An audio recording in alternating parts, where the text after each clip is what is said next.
Welcome back to my YouTube channel. Today what I will be talking about is the NX, and you're probably sick of me talking about the NX, but I've got a lot of stuff that I want to talk about before Nintendo actually reveal the system. Otherwise, if I wait, then all of these topics will just be irrelevant, especially the one that I will be talking about today. What I will be talking about is its third party support. Now, I did make a video back in 2015 talking about Nintendo NX and third party and all that sort of stuff. Will the NX have third party support? I did make that video a few months ago now, so I'll leave a link to that video in the description. You can find that video in my NX playlist as well on my channel page, but I will put a card in the top right to that video as well. Click on that at the end of this video. Hopefully you'll find that video interesting. But what I want to talk about in this video is what type of third party support we should be seeing on the NX. Now, like I said in my previous NX video, I wouldn't be too affected by Nintendo NX's third party support, just because I do have a PS4 now, so I can pick up third party games on that system. But I do realise that the NX, for it to be a commercial success, its third party support will be a key factor in that. And one of the reasons why the Wii U wasn't that successful was down to its third party support. So it's, the NX's third party support, it's really important. And in terms of the games that we should be seeing, we should be seeing new and exclusive third party games. We shouldn't be seeing old ports. I think part of the problem with the Wii U, especially at launch, was that we saw a lot of old third party games. It's like games that came out a few years ago on the PS3 and Xbox 360, games like Mass Effect 3.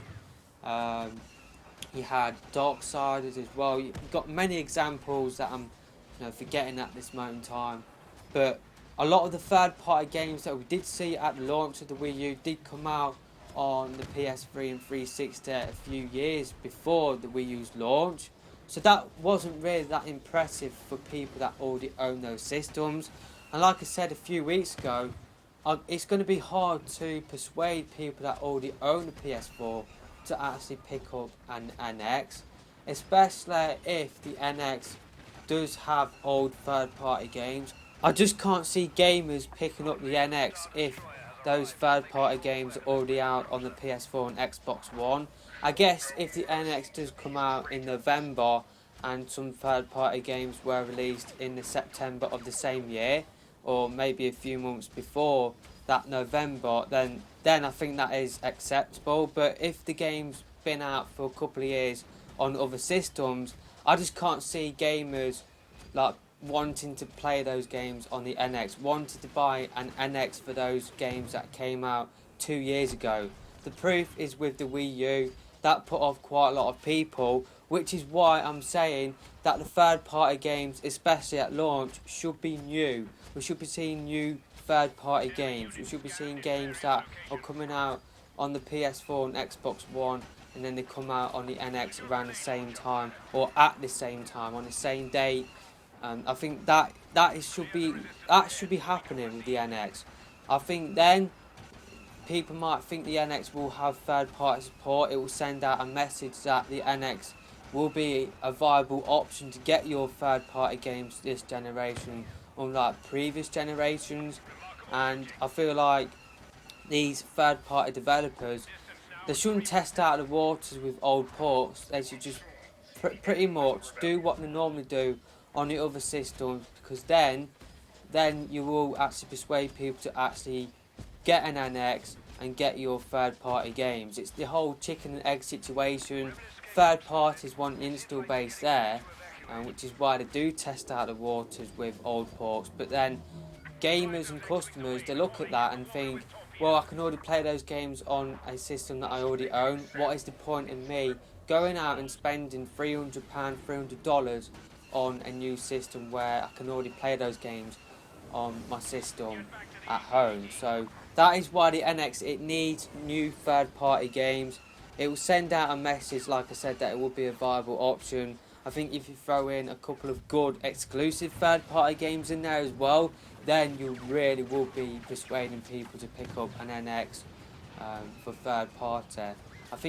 I don't think the NX will have every single third party game. I'm just going to make that clear. I'm not expecting every single third party game on the system, like the new GTA game, like Bethesda's games. I'm not expecting that sort of stuff, but the stuff that we do get, we shouldn't be seeing old ports. We should be seeing new games, maybe a couple of exclusives here and there, because then that sends out a message that third parties are on board. They are on board with the NX. They want the NX to be successful. They are on board with Nintendo. I think with the last generation, how they tested out the water, it didn't really feel like they fully supported the Wii U. So yeah, that is why the NX, it should be getting new third party games, not old ports, because that isn't good enough. That won't be enough to persuade new customers to pick up your system as a viable option to get third party games. So that's not that. If I see that sort of stuff at launch, then I will make a video talking about that. But yeah, we shouldn't be seeing old ports. We really shouldn't. But let me know your thoughts about this in the comment section below. I'm going to make another video kind of expanding my thoughts on this. I'm going to talk about whether the NX should target the hardcore, the so-called hardcore market, or the casual market. It's going to be an interesting video. I'm going to try and cover it, quite balanced. So yeah, I'm looking forward to recording that video. If you have enjoyed this one though, make sure you hit that thumbs up button. Tell your friends about my channel, because I'm doing quite a lot of NX videos, especially if they're interested in the NX. I think they might be interested in my NX videos. But yeah, that's it from me, and I'll see you in my next video. Goodbye.